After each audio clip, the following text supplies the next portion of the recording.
High, good morning. সবাই কেমন আছো? আমরা এই সকালে চা নিয়ে বসে গেছি। এই যে বড় কাপের 1 কাপ চা।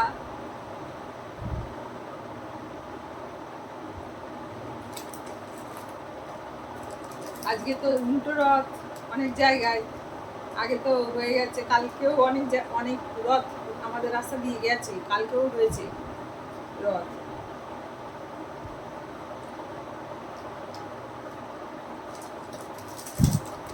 এই যে এই টোস্টটা, ব্রিটানিয়ার এই টোস্টটা খেতে খুব ভালো লাগে চা দিয়ে, এবং খেলে অনেকক্ষণ কিছু না খেলেও চলে।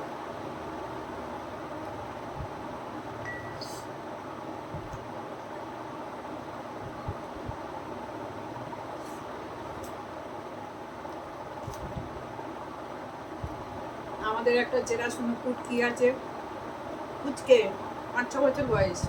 তার রথটা হয়েছে বিশাল বড়। তা বাড়ির লোকেরা সব টেনে টেনে নিয়ে যাচ্ছে, ও একটুখানি দড়িটায় হাত দিয়ে আছে। একেবারে বড় রথ করা হয়েছে যাতে বড় অবধি চালাতে পারে। একবারে ছোট রথগুলো হয় কি, রাস্তা খারাপ থাকলে পড়ে যায়, চালানো মুশকিল। যদি প্লেন ঘরের মেঝের মতো রাস্তা হয় তাহলে ঠিক আছে। এখন তাদের রথ মাসির বাড়ি আছে, মাসির বাড়ি থেকে যাবে আজকে, হেভি খাওয়া দাওয়া হবে।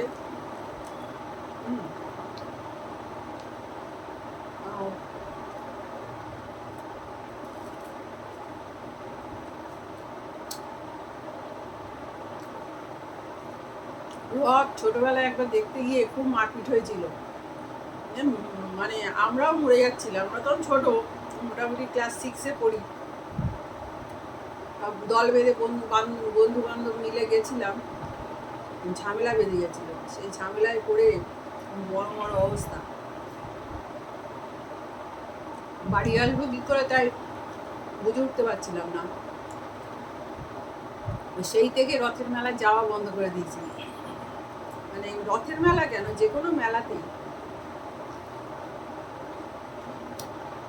তবে মেলাতে গেলে না দারুণ দারুণ জিনিস কিনতে পাওয়া যেত আগে, এখন কিন্তু সেগুলো আসে না। যেমন যে জিনিসগুলো মানে অনেকে মানে দোকানের বাজারে কিনতে পাওয়া যায় না, যে মানে ঘরের প্রয়োজনীয় যে জিনিসগুলো, সেগুলো কিন্তু রথের বাজারে কিনতে পাওয়া যায়। সেগুলো বেশ মানে ঘর সাজানোর হোক বা প্রয়োজনীয় কোনো জিনিস হোক, বেশ কিনতে পাওয়া যায়। এখন কিন্তু সেই জিনিসগুলো আসে না সেরকম। ওই প্লাস্টিকের কিছু খেলনা ফেলনা এসবই দেখি, তাই না পড়ি না। আগে একটা কাঠের খুব ভালো ভালো জিনিস আসতো, মাটির আসতো, গাছ আসতো, খুব ভালো ভালো গাছ আসতো। যে গাছগুলো এই রথের সময় বসালে খুব ভালো ফলন হয়। এবং বসানো রথের সময় তো গাছ পোতা উচিত প্রত্যেকের। এটা কিন্তু অম্বুবাচী যাবে, অম্বুবাচী যাওয়ার পরে তো রথ আসে, রথের সময় আমাদের খুব নেশা ছিল একটা গাছ বসাবোই, এবং সেই গাছে এত ফলন হতো ভাবা যায় না। কারণ রথের সময় যাদের বাড়িতে জায়গা আছে একটা করে গাছ বসাবে। আমি একবার ডালিম গাছ বসিয়েছিলাম, এত ডালিম হতো, ঠিক এত বড় বড় বলের মতো, মানে না দেখলে বিশ্বাস করানো যাবে না। এই ডালিম ফেটে যেত গাছে, আর ভিতরটা একদম টুকটুকে লাল, গোলাপি না, টুকটুকে লাল, মানে ফেটে যেত, দেখা যেত লাল, এত বড় বড় দানা। আগে তো বুঝতাম না। আর বাঁদরের, আমাদের হনুমানের উৎপাত, বাঁদর বলছি, বাঁদর না, হনুমানের খুব উৎপাত।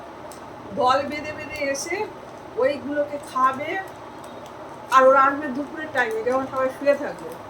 আর তখন আমি তো একা, আমি অত লক্ষ্য রাখতে পারতাম না। এবারে খেয়ে সারা উঠোন নোংরা করে,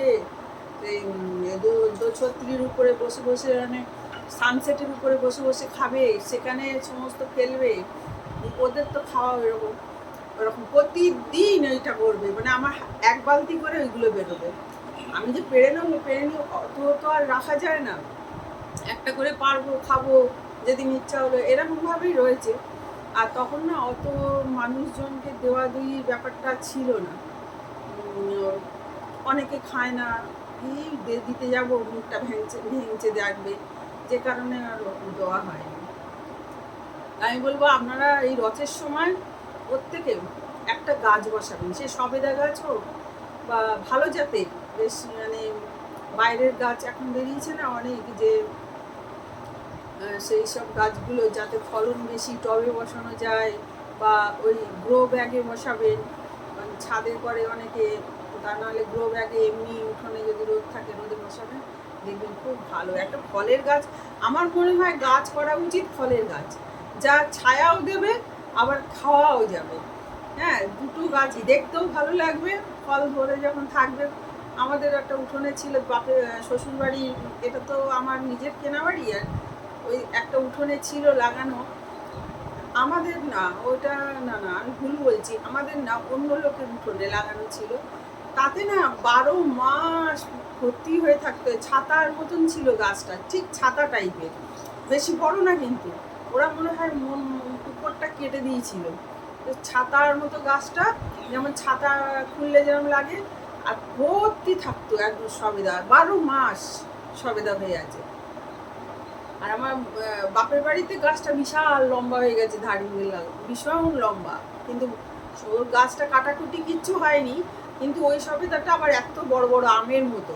হ্যাঁ, কিন্তু এই সবেদাটা যে কেটে দিয়েছিল না, ওর আবার সাইজ ছোট হয়ে গেছে, ও কিন্তু বেশি বড় হয় না, সংখ্যায় বেশি হয় কিন্তু বড় বেশি হয় না, সে এরকম ছোট ছোট। আর আমাদের বাড়িগুলো বেশ বড় বড় হয়, লেবু যেমন লেবু কি বলে ওটা, মৌসুমি লেবু, ওই রকম সাইজের আমাদের বাড়িগুলো হয়, বড় বড় আর খুব মিষ্টি। তো টাটা, আজকের মতো অনেকক্ষণ গল্প করলাম, অনেকে শুনতে চায় না, তবু আপনারা শোনেন, এটা আমার সৌভাগ্য।